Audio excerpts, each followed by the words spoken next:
A couple of years ago, I was challenged by this verse in Haggai. I believe it's 2 verse 9.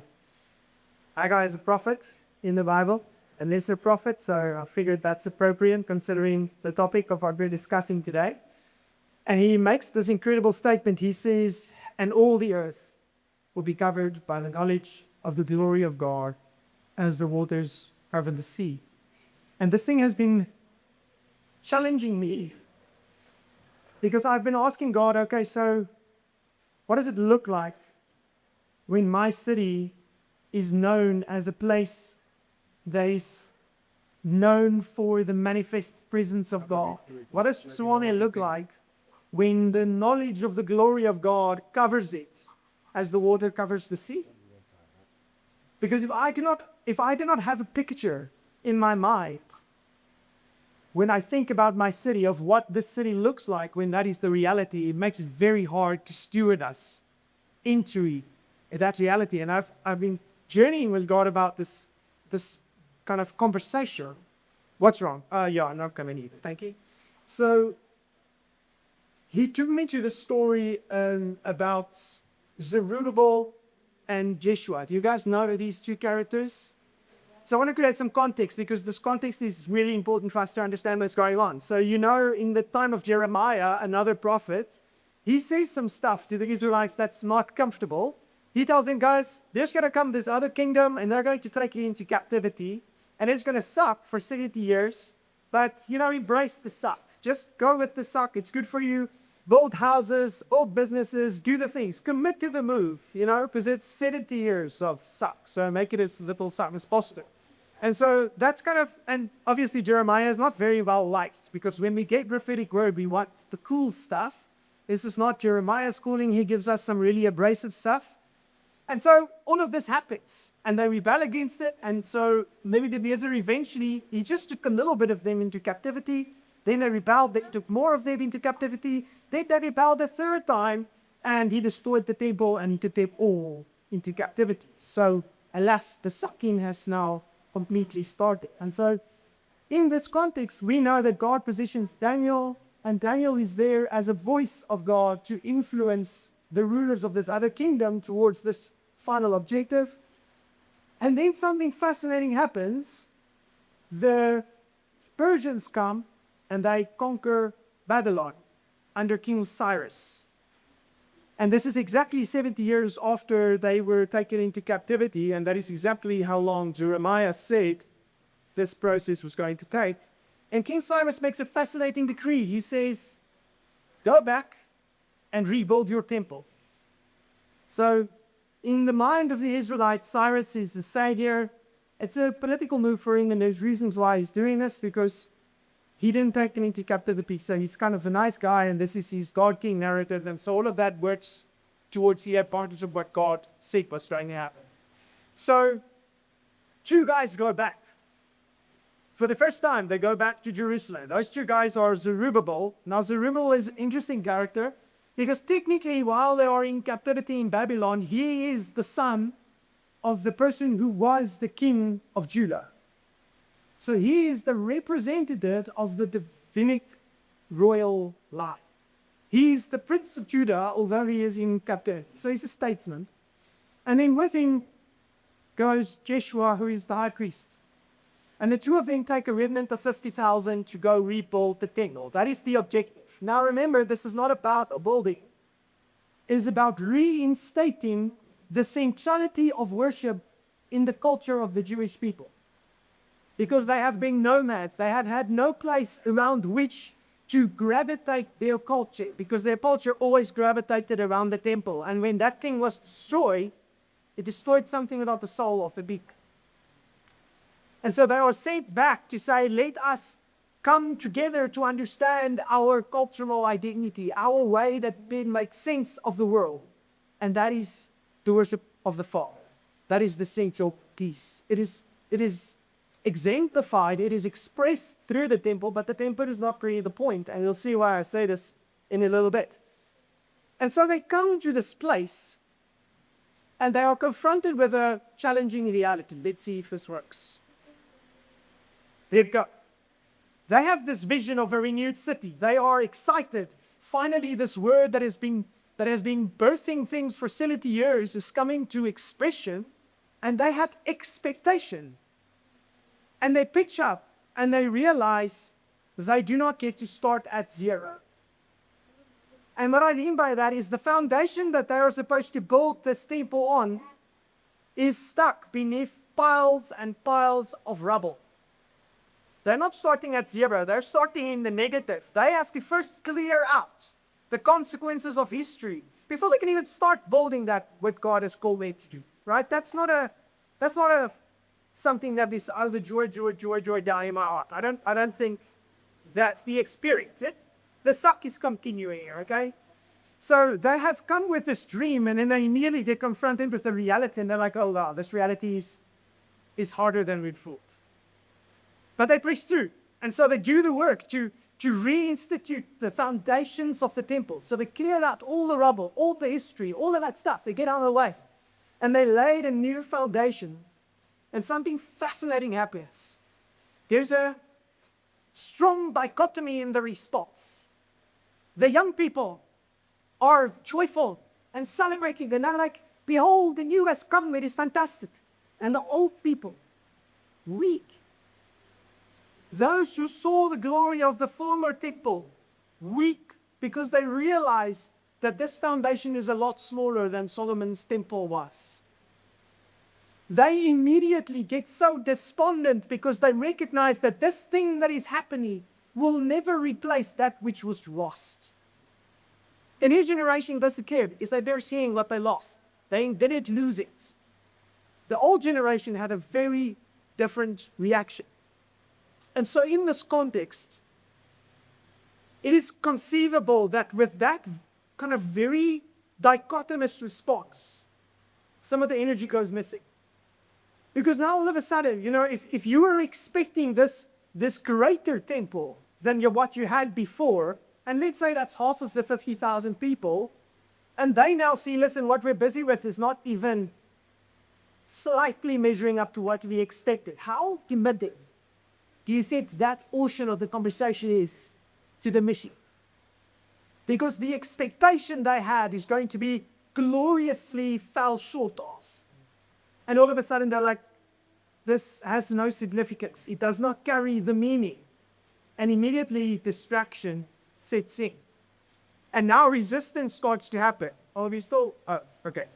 You're all looking at it like, so intended. Did I take a button? Okay, so some of the text is very small, so you must pay attention. You know what I mean?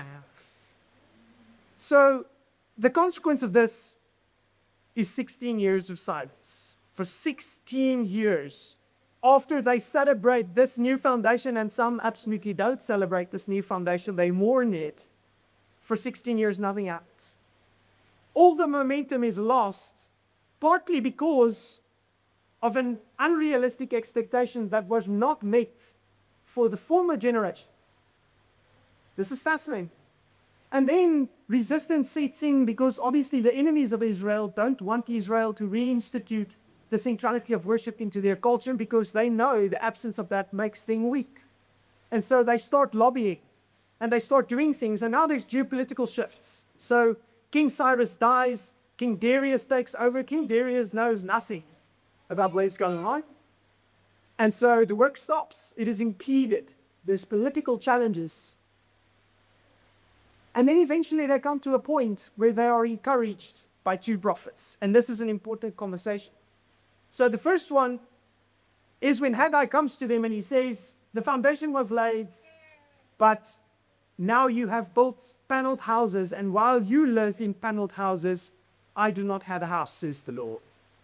He calls them immediately on what they have prioritized. They have started to prioritize comfort because vision they were given was proving too difficult for them to execute.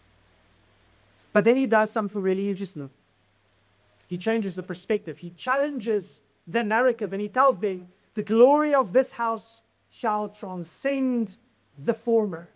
This house that you are mourning because your lens is to look at the size of the building.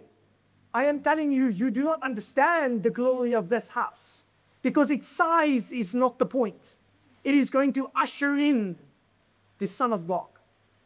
and that his glory will be far greater than what you can think or dream or imagine. But your problem is that you have been measuring the wrong metric. You are expecting glorious buildings, and God is telling you why.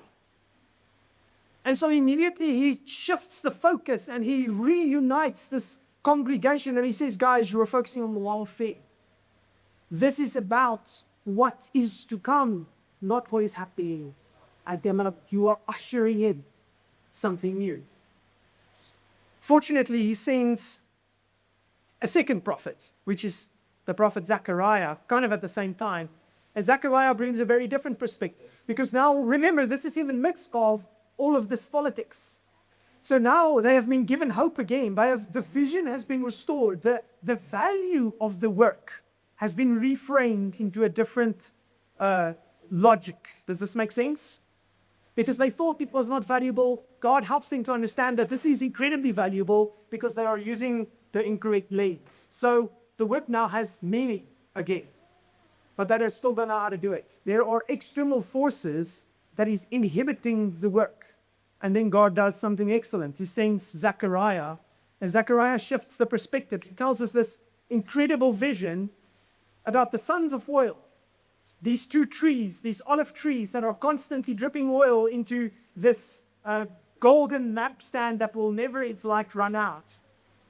And he tells these two sons of oil that are the representatives of God, and it's not their own capacity, because when they start hearing this word, they probably know that they are these sons of oil. And then my brother, we don't know how to do this. And then he reframes the perspective for the leaders, and he says, it is not by might, it is not by power, but by my spirit, says the Lord. The source of your oil is not you. It is me through you manifesting the work that I have intended. And so immediately the perspective here is challenged to say, focus on the right thing and recognize that I will do it if you let me. And that hope changes the conversation. And within 4 years, the temple is built. Now the question we have to ask ourselves is, if the prophetic did not intervene in this situation, would they ever have gotten unstuck? And if we recognize the value of that voice to say, we sometimes get so stuck in our way of thinking, in our view of reality, in our interpretations of the opinions of God, that sometimes we need an external voice to come tell us, you have lost the plot. You are focusing on comfort and not on purposes of the fall. And so one of the things that challenged me in this conversation, let's just talk about why this happened. Because remember, there was a political issue. How did they get around this political issue? Once I had these words from Haggai and Zechariah, they told the king's men to go look at the record, because there was a dispute around whether they had permission to build this temple or not. Darius, the king, wasn't involved in that decision, because when the decision was made, he was not around. So, fortunately, there are people that realize that when kings speak, it's kind of important. And so, when a king says something, there's a guy that writes it down and files it in the archives of the words of the king. And so the Israelites say to the scribes of King Darius, go look for the decree of King Cyrus in the archives. Thank God the scribe wrote it down. They find this decree. And because they find this decree where King Cyrus gave express permission, King Darius not only supports that decree, but he adds to it, and he says, we will fund Balzac. And within 4 years, the word is touched. So when I was appointed as the CEO of Pop-Up, this was a little bit more than 4 years ago, God took me to the story, because Pop-Up was 20 years old at that time. And he said, Emile, you cannot steward accurately what I intend to do with this organization. You will not understand what I have said about this organization. Because, like the king, I have spoken it into existence. You cannot accurately steward my words if you do not know what they are. And so I went through a process of understanding all the leaders that were involved in this organization over a 20-year period to understand what was the purpose of God. Because I can see the history of what happened, but I cannot see the history of what God intended, because those two things, unfortunately, are not always the same. And immediately God told me, Emile, if you are going to lead well, you must steward the birds of the king. You must steward prophetic liquor. Because if that had what happened with Cyrus, and if you read further in the story, the same thing happens with Nehemiah and Ezra, who is a scribe. The same political stuff happens when Nehemiah is trying to build the wall, and luckily Ezra had a record. Because there is a scribe somewhere doing the work of reporting down what the king writes. And what is important for us all, whether that's in your personal capacity, because I have a prophetic record for me. I've been blessed with prophetic word since I was 16, and all of that is on a document. Because I process through it, also I steward the word of God, because the only opinion about me that matters is the opinion of the Father. And I know what his opinion about me is, because I keep a record of it. But where I am in leadership, should I not be doing the same thing? If I am leading an organization that God has given an express mandate in the kingdom, I'm not stewarding my opinion. I'm stewarding what the Father intends. I can only do that if I know what he is intending. And so I want to show you what we've done, because I believe that records unlock resources. If we are in kingdom, we operate from the throne room. We operate from the decrees of the king. So when I step into a space, I do not step in there with the authority of Emile. Emile has no authority. But when I step in there with an instruction of the Father, like an ambassador, we are therefore ministers of reconciliation, reconciling all things unto God, because I am the minister in the ministry of the kingdom called the ministry of reconciliation. So when I carry that mandate into a room, I do not speak from my own authority. I speak from the words of the Father. Now, I don't care how smart you are, how intelligent you are, how influential you are, what God says goes. Done. Right?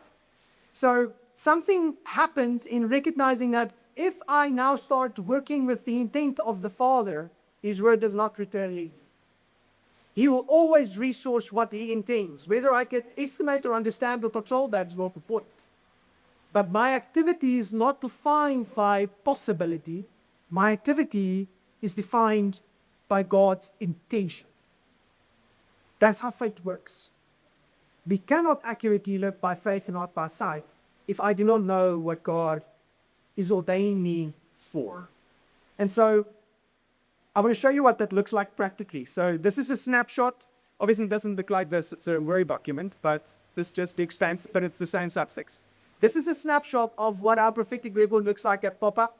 It has 34 prophetic words here. What we've done is indexing that document, and every single, we'll talk about what every prophetic word looks like. But what we've had to do is we've had to figure out how to put these documents, how to put these words into seasons. Like the sons of Issachar, the ability to discern the seasons and the times. Like when we work with the prophetic, one of the biggest challenges is, what timeline is this intended for? That's one of the biggest things we get wrong with the prophetic, is we don't understand the seasons and times. If you get a prophetic word that says 70 years from now, then you kind of know that's 70 years from now. But unfortunately, prophets don't always give an exact time. So, it becomes a little bit more complex. So what we've done with our document is we've said, we group these words into two big groups. And we say, these are the words that we believe stitch to the past and we have already seen it come to fruition. These are the words that we believe apply to the current season in some formal manner. And these are the words that we believe it is intended for a future season. That is not a Bible. It is just an attempt to make sense of what the Father is saying. That document goes to every single board meeting. That document goes to every single strategic planning session. And every word in that document is broken down into chunks. We have the word, we have the person who gave us the word, we have the date on which the word was given. Then we have the interpretations of the word as we understand it. And we record whether there is consensus, unity within the team around what the interpretation is. And whether or not there is another word that confirms this. Because if a word in our prophetic report has not been confirmed, It's in the sitting on ice pouch because we don't yet know what to do with it. Okay? And then finally we say, what are the specific instructions? So what is our responsibility? Are there things that this word says we must do? And what are the indicators that we would expect to bring our attention back to say this word is now coming into fruition? Some of the trigger events are happening that says, go look at this word again. So when I say we have a record, it's not just like we type out the word. It's like we have processed through this document. Now you're going to tell me that's wonderful, but what does it mean? So let me talk to you about how we do our strategic planning, because this is about the practical side of this, right? Unfortunately, in our Christianity, often, we super spiritualize the prophetic. But what if the prophetic is just, being the chief operating officer of a Kingdom Incorporated business where God is the CEO? All the prophetic record is just the stuff the CEO is telling me in the boardroom.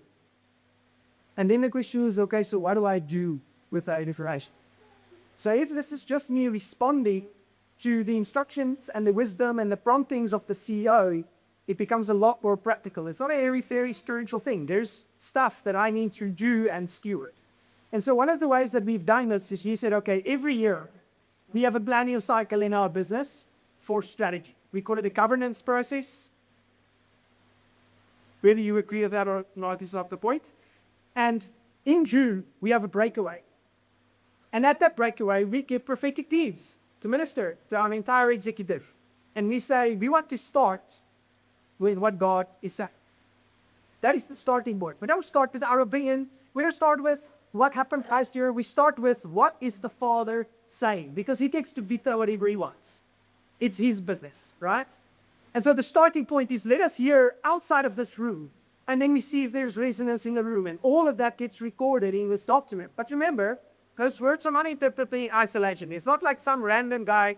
You guys know the story about Jehoshaphat and Ahab. You know the story.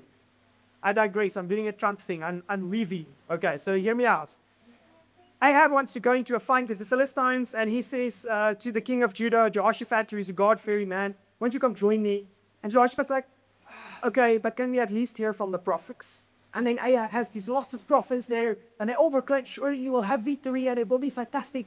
And Jehoshaphat is sitting there, he's like, could we get a prophet of God in this move? And Ahab says, he says, I know a prophet, but he never says what I want him to say. And Jehoshaphat's like, well, maybe that's not a bad thing. Can we get it? So it's a long fight because actually this guy doesn't want to come. He doesn't like Ahab. It's never a pleasant experience. And eventually he bitches up. And he starts speaking to Ahab and he says, surely if you go into this fight, you will be victorious. And Ahab stands up and he says, you are lying to me. And he says, yes, I am, because God told me to lie to you. Because surely if you go into this fight, you will die. Now this has happened in a public space, right? Jehoshaphat, who loves God, sits in the room. He hears this nonsense. And then Ahab turns to Jehoshaphat. He's like, Jehoshaphat, you know what? When we go into this fight, I will not wear kingly robes because fear that I'm at risk, but you must wear your kingly robes. And then you think, as a wise king, philosopher king, he's like, yes, that sounds like a good idea. He says, yes. I mean, how stupid. I don't understand the relational dynamics, but something is cleared up. So these guys go into the fight. Unbeknownst to the Israelites, the Philistines are there and they're not really less for this king. So their general tells them, you don't worry about any of those foot soldiers. You just cut the head off the snake.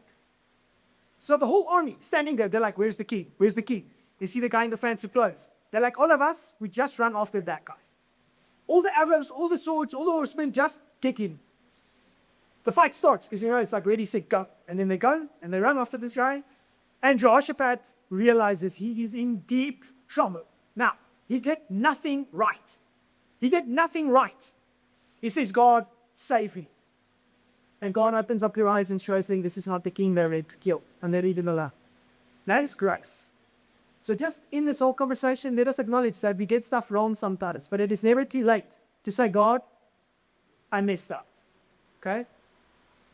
At the end of the fight, there's a random archer at the top of a hill that gets bumped over when he's shooting an arrow. That arrow flies. It's Ai. Dead. Dead. The point is, the prophetic is an incredibly important thing for us to steward and to understand. And so, how we interpret these words and how we manage them is incredibly important. But fundamentally, it comes down to this conversation of Ephesians where it says, now therefore, brethren, live worthily and purposefully and accurately, according to the calling for which you have been called. How can you live worthily and purposefully and accurately if you do not know the calling? That is a function of the prophetic, because God is constantly speaking. He's constantly working in us and through us. He is communicating his opinions about us to us. And our job is to say, I am going to align myself with the opinion of the Father so that I can live worthily and purposefully and accurately. And that is not just me. It is the places in which I have authority and responsibility as well. And I want to ask you this because I ask myself this question often. I ask myself frequently, if I look at my calendar, I ask myself, can I, like Jesus, say I do nothing except what I see the Father doing? How much of the things in my calendar would hit that criteria? And if there's a thing in my calendar that I cannot say I am doing that because I see the Father doing that, then the question is, why is it in my calendar? Because I am no longer living worthily and purposefully and accurately. I have allowed distraction. The reason I allow distraction is because if I am not sure what I should be saying yes to, then I say yes to more things because I don't want to say law. I don't want to say no to the wrong stuff. So when my calendar gets distracted, it's because I have lost sight of what God is asking you to do. And that is because I am no longer accurately stewarding the prophetic. And so guys, I want you to realize that we're not just looking about, oh, the prophetic is nice, it was so good to hear. No. It is a strategic tool that the Father gives us to go execute the purposes of the King for which we are uniquely equipped. And let me tell you, if you are not doing that, it is not getting done. And that does not serve it in. So how can we do this practically? This, I hope, will help you. The prophetic, I think, works on these three principles. The first is you start with revelation. What is the Father saying? This is not an opinion thing. This is not I think God is saying this. It's like, what is the Father saying? That is revelation. That is fresh insight. That is something that challenges the current thinking. To say the glory of his house will be greater than the former. There is a change in my perspective and in my reason. But then, because we are in the body, unfortunately, one of the things that happens with the prophetic is I get a word and then I'm like, I don't care what you think, this is what God said. But God also speaks through you all. And so the second principle is unity. We expect confirmation from the body to protect us against ourselves, like Ahab, to say, you are lying to me. How will I know that if I do not seek confirmation? Because I can very easily prophetic myself into trouble, like Jehoshaphat did. You with me? If you only have a hammer as a tool, every cover looks like a nail. Be careful. The prophetic is a very sophisticated tool. And then finally, once we have unity, it then becomes a question of wisdom. It then becomes a question of, okay, now that we have seen what God is saying, now that we behold, how do we become? That is a question of strategy. That is a question of priority, which is a question of what gets time and attention like our.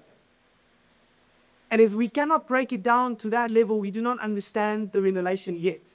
And that's okay. Reiterate, so that you can walk worthily and purposefully and accurately according to the calling for which you have made call. So ladies and gents, it's been an absolute pleasure to spend this time with you. And I hope that you recognize that you have been called to be a city changer. There is a particular portion of this city that is waiting for you to step into your prophetic mission.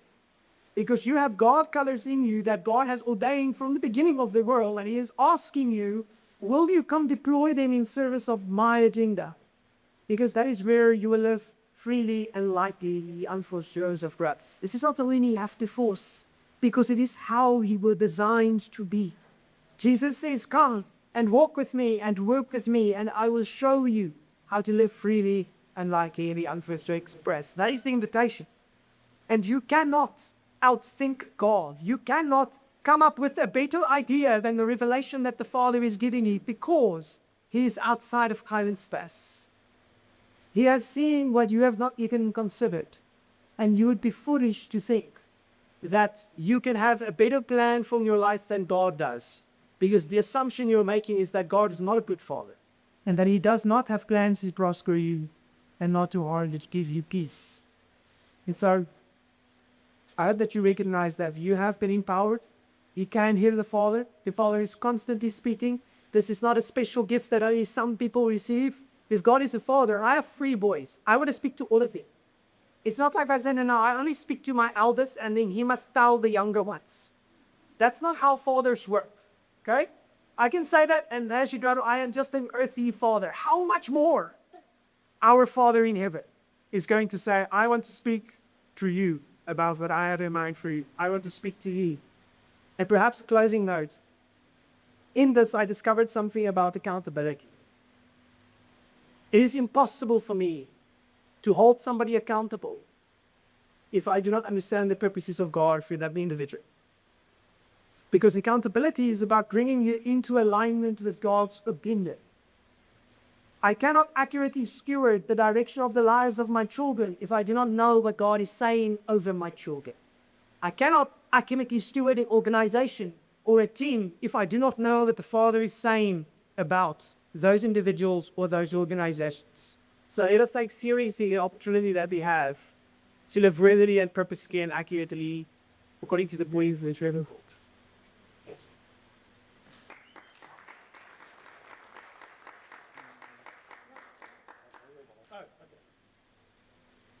A while ago, when we were in a prayer meeting, when we were finished with the prayer meeting, I said, I had a really strange feeling. You can't always explain how God works, but I felt like a cow that had a big chunk of a cut there somewhere in my throat where I needed to chew again. So I feel like that if I keep just share, there's some stuff to really go and chew. I've heard the reprimand. We have a lot of words about our ministry, but we have not stewarded it. But that's a sin. How can we ask God to speak to us and then we likely work with it or just work with it for a moment and then not stewarding the process? So I'm really blessed by the example that Emile puts before us. One that I hope will call us all forward, upwards, into the purposes of God. Questions? Anybody wants to? Well, Emile, how would you, if you've put something on ice, prevent that you don't forget it there and stays frozen? I want to say 2 things because you touched on something really interesting. So I'll first answer your question, then I'll add that. So that's why this goes to board. I have a board now. That could also be the personal capacity. I have necros. I have people that I discuss the stuff with. So the board's job is to govern. And governance means to steward the purposes of God. So the prophetic record, if it is a document that informs strategy, it becomes a conversation at board level, which is what it should do. So that's what I'm saying. This is not just, I have a fake word. It's like, if the king is speaking. How many of you have seen Gladiator, the movie? At least most of the men. It's really good. Not the new one. I'm talking about the original, right? So there's a fascinating moment that happens between Marcus Aurelius and Maxix. Marcus Aurelius, the Caesar of Rome, is kind of on his deathbed, and he's speaking to his general. And he says there once was a dream that was Rome, but you can want as much as whisper it. And then he says, come, let us whisper together, you and I. Now let me ask you this. Do kings need to shout? Why? Why do kings not need to shout? Because their words have power. So because their words activate consequence, people are going to do everything they can to listen. You with me? Why do we not do that with the words of God? Because his words never return empty. And so I think sometimes we make the prophetic cheap because we see it often. That is an incredible indictment on our opinion of the authority and rest to the word of the Father. On this point about what you just mentioned, so there's a brilliant book about the life of David called Hiddenness and Manifestation. Some of you might have read it. It's a small book. I feel like sometimes the small books about the Bible will have the most revelation. And he talks about this ebb and flow that we see in the Psalms, right? Where he experiences the Father and then he says, my God, why have you forsaken me now? I know that's prophetic, but the point is just, it's this ebb and flow. There's seasons of manifestation. We have God saying a lot of stuff. But then in our life, it's almost like there are these seasons where he hides himself. Here, he doesn't speak for a long period. We see that in the Bible between the Old Testament and the New Testament, 400 years of silence. And so the question is, how do we make sense of that? And what this writer does is he says, in a season of manifestation, God is sowing more seed than one we can germinate. And then he gives us a season of hiddenness because he has already sowed the seeds that we need to propagate in that season. But we are sitting there and saying, God, why have you forsaken me? He says, I have already given you all that you need. But we do not know that because we do not steward what he has already given. So if you are in a season of hiddenness, I want to tell you, go look at the words that you've received, because God has already given you everything you need to navigate the season that you're being. I heard that. Thank you. Any other questions? Comments?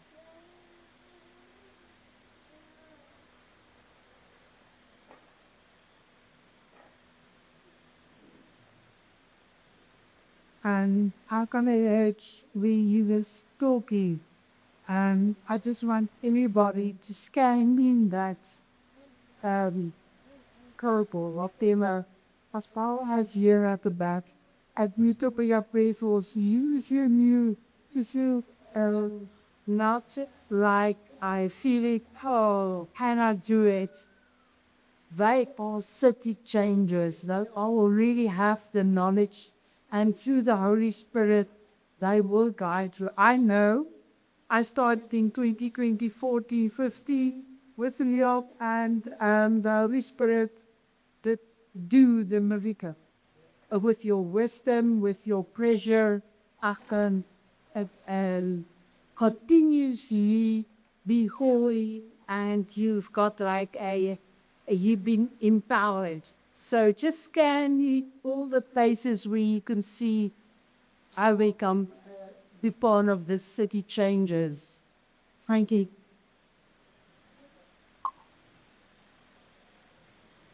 So this feels me not as such a question, but maybe people never ask it because they feel not embarrassed and that kind of, I don't know. So I'm asking, sometimes it feels like when you're at a conference or something, I've been in so many in my life, but I've always been kind of flipped over.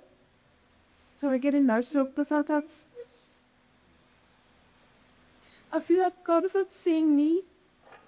Maar heel humble antwoord als God nie want hy sê something to me. I hope and I want to hear it. So I'm sometimes in every conference that you go to, or even if there's a visit coming to church for someone, it feels like a moment of opened. Sorry. Yes. I think that's beautiful, Christian, because the experience that we have, if somebody has a word for a piece, you're give it to her, but you're raising an important point that doesn't just apply to you, and I think this is important. There's a conversation that happens between Jesus and Martha and Mary, because he's visiting. He's kind of an important guy. He's visiting their house, and Martha feels obligated to do stuff, right? Because she's the eldest sister, and she's focusing on what society expects.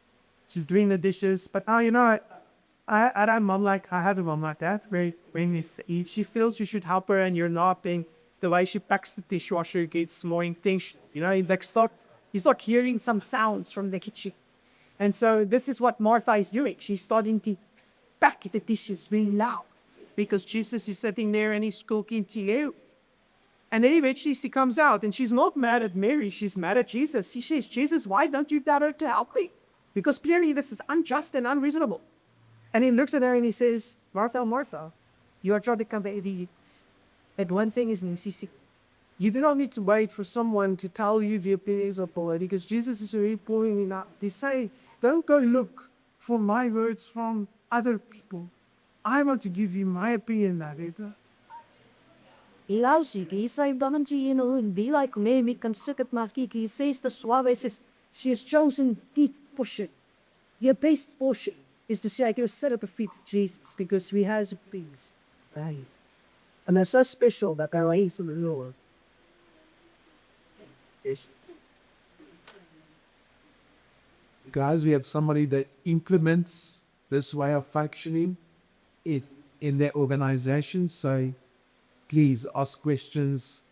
I think there's opportunity. Anybody?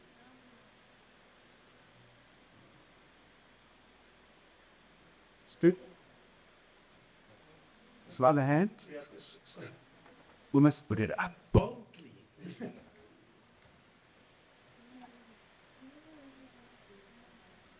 Ik denk je today invest on the way in that child. This is what you find best. And we all Christians, lady decks and my sisters for real for and Christian children all the Christians. So I just happened to ask you whether we get assistance to people who are not Christian. It is resistance from the non-believers. Good.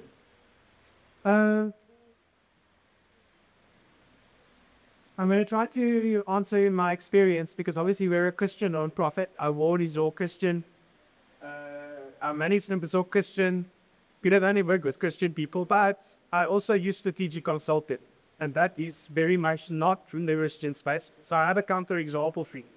But first, there is an important assumption that we're making that I want to just clarify. The hardest meetings of my life were the first 8 board meetings I had in our joint papa. Now, these are all Christians. But when we start having to make decisions on prophetic words for which we do not yet see the fruit, when you have to have discussions about building an ark when the concept of rain does not exist, that's a difficult conversation even with Christians here. So I just want to say, just because it's Christians doesn't mean it's easy. But I think the difference is it's about how we approach it. We know that the truth sets us free. You don't have to know that the truth is Jesus. And I'll give you an example from Scripture. Daniel comes and he has to lay out a situation for a foreign king. Then, well, it's about the lion's den issue. The king knows he did something wrong. He's got this. He knows that Daniel is prophetic and all of these things. And then this sign and wonder happens because he refused to bow down. He refused to conform to the patterns of the world. And the king runs to him to find out whether he survived the night, which he did. And then the king makes a fascinating statement. He says, from this day forward, we will serve the God of Daniel. He doesn't even know the God's name. And he's like, we will serve the God of Daniel. Why? Because truth is truth and truth sets free. I don't have to. Bill Johnson asked this really nicely, and I know that might be a kind of controversial point at the moment, but truth is truth, right? He says, how much do you need to know before God can use you? This is the question. How much do you need to know before God can use you? God can use whoever he wants. He can use King Cyrus, who knows nothing about who he is, to reinstitute the building of a temple. And so the question is not what seems possible. The question is, what is Lord asking me to do? And if he's sending you as a Daniel or a Joseph, it's going to look different. But the mandate stays the same, right? And so, yes, we need wisdom in how we articulate. We need wisdom. A lot of my work is strategy, right? And then I confront people with what is the purpose of your business. Very few of them can articulate it beyond making profit. That is a very poor purpose for a business. Because Psalm 1 tells us this. A man who meditates in the precepts and principles of God, he will be like a tree. And the tree is defined by where it is planted. And because of where it is planted, it will bear fruit in its season. The fruit is a consequence of where the planting has taken place, right? So my work as a strategy consultant is to help the entrepreneur to discover how God mandated this business into existence without him understanding what was happening. And so I need to articulate the purpose of a business in a kingdom context that that entrepreneur agrees with, even though he doesn't know it's Christianity. Because truth is truth. And truth sets people free. So I'm telling you the story because I don't think you need to wait for consensus. You need to function on what God is saying. And God's success will happen on God's time. Last opportunity. Anybody?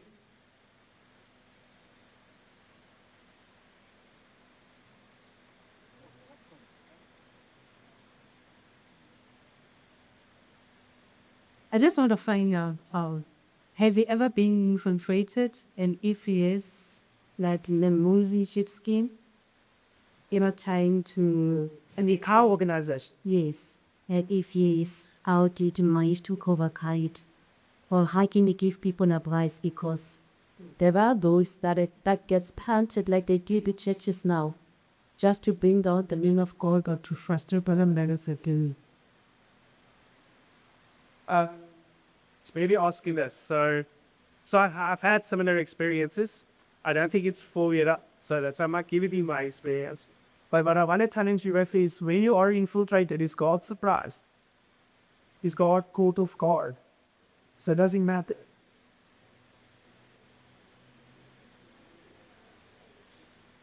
Nobody can frustrate the will of God. If those things, think about this, right? These guys are trying to frustrate.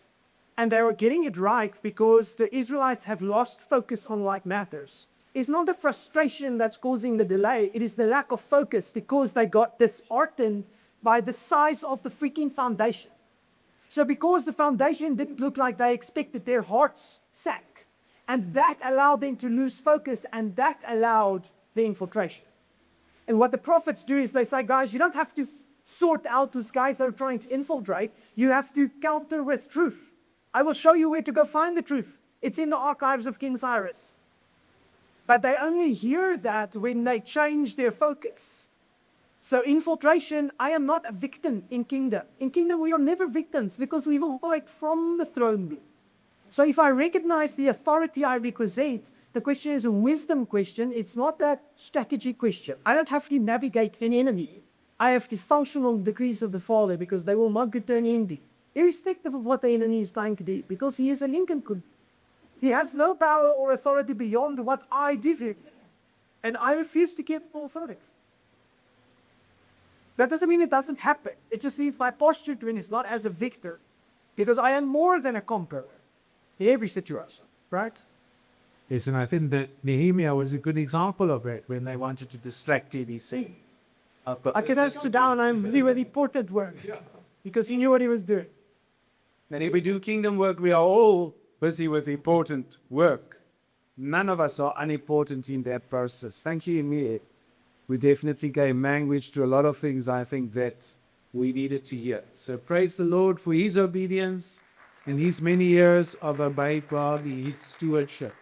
Isn't it wonderful that other people work for years, pay a high price, and you can just come and enjoy the fruit that comes from that? Make us never deem unimportant what people live in order for it to be able to speak what they speak.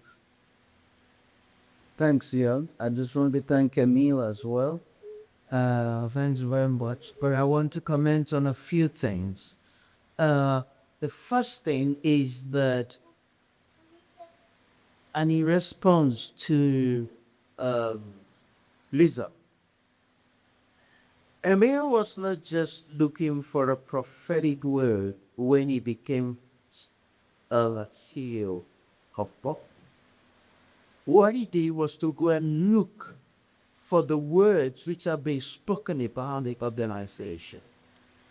And if we understand the heart of God, He's always speaking. There is always something that God has said before. So it's not just about me catching a prophetic word today. I told some people in a prophetic conference, believe you me, I'm not looking for a word for myself because there is already enough to work with. When I finish with that, then I will pursue other. But it doesn't look like I might finish with what's on my table at the moment. Okay, So, in terms of the culture in the city, I don't think it is safe for people to be going from one place to another, just looking for a prophetic word for their results. If you are looking for clarity, it's a different thing. If it's not clear and you need it just as you handle a message, it's an important process. But to go every day trying to look for a word, I think it's risky, and I think it's not a safe spiritual practice. Even if you look in your family, you might find out that there was a word that was given to your father that he never fulfilled. And God is just saying, I'm the God of Abraham, Isaac, and Jacob. Where your father stopped, that's where I'm continuing. If you can pick up that, then I'll find you on the way and tell you something else. Okay, see, that's my first coming. A second one that I believe is relevant with the situation where you are unbelievers and believers in a workplace is that I think we need to learn to be able to speak scriptural prophetic language in contemporary ways, in ways that if we have the opportunity to pitch it as prophecy, we pitch it. If we have the opportunity to give it in a contemporary language, we can dig it. For example, I know a man who a few months ago, like actually 1.5 or so years ago, he was just going to the bathroom on a Delta airline, and he had a few Congolese talking. And he just stood there with them and looked at them, and he said, you have so much problem in your country. When are you going to invite Trump to provide you with the security that you need to protect your minerals? He didn't say the Lord said you must. But now that's what is happening. They are doing that. And they've taken a delegation from the TRC to go and meet Trump for security so that they can benefit more from their mineral because it's a geological standard. They are not getting anything. And so it's an example of a prophetic word that is given to people who are non-believers but prompted by the Lord in the language that they can understand. We have to move beyond the space where we think God is active only in the church and in a spiritual space. He's active everywhere. I just want to chip into that. There were these two people in the Bible, Simon and Anna. They were very bold when Jesus was brought into the temple. And all their life, they were just supposed, that was the purpose for which they lived. And I can just imagine those people, they were just waiting that I'm wasting away. Nobody is giving me a prophetic word. I am not fulfilling anything. But they waited. When Jesus was brought into the temple, there were priests that were supposed to carry out that assignment. But these people came in and they fulfilled the purpose for which they were brought into the world. And that was the only account they read about these people. But they lived a fulfilled life. So that's the most important thing. Just to pursue that which is, that the Bible said God, Simon was told, that was the only word they received, that you will not see death until you see the Messiah. And he was faithfully waiting. And the Bible says when they brought Jesus into the temple, then he came in. He fulfilled that, and it was a fulfilled life. Yeah. I'm here.